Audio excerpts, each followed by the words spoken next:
ప్రార్థన తరువాత మీరు చేయవలసింది పరిశుద్ధంగా జీవించడానికి ప్రయత్నించాలి. పాపం చేసేవాడికి పరలోకంలో స్థానం లేదు అనే భయం మనలో ఉన్నప్పుడు పాపం చేయకూడదనే ఆలోచన వస్తుంది. బైబిల్ చెప్తుంది, లేవీకాండము 20:26లో, మీరు నాకు పరిశుద్ధులైండవలెను, యెహోవాను నేను పరిశుద్ధుడను, మీరు నా వారయుండునట్లు అన్యజనులలో నుండి మిమ్మును వేరుపరిచితిని. హెబ్రీ 12:14 చెప్తుంది, పరిశుద్ధంగా ఉండండి, పరిశుద్ధంగా లేనివాడు ప్రభువును చూడడు అని. పరిశుద్ధంగా ఉండేలా నిన్ను నువ్వు ప్రోత్సహించుకోవాలి. సంకల్పంతో ఉండాలి, నిబ్బరం కలిగి ఉండాలి. ఇలా నువ్వు ఎప్పుడైతే ప్రాక్టీస్ చేస్తావో అప్పుడు నీ ప్రార్థన, విశ్వాసం కూడా జత కలిసి నువ్వు దాన్ని జయించగలుగుతావు.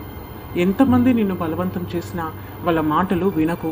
మొహమాట పడకుండా, భయమేమీ లేకుండా ధైర్యంగా కుదరదని చెప్పు.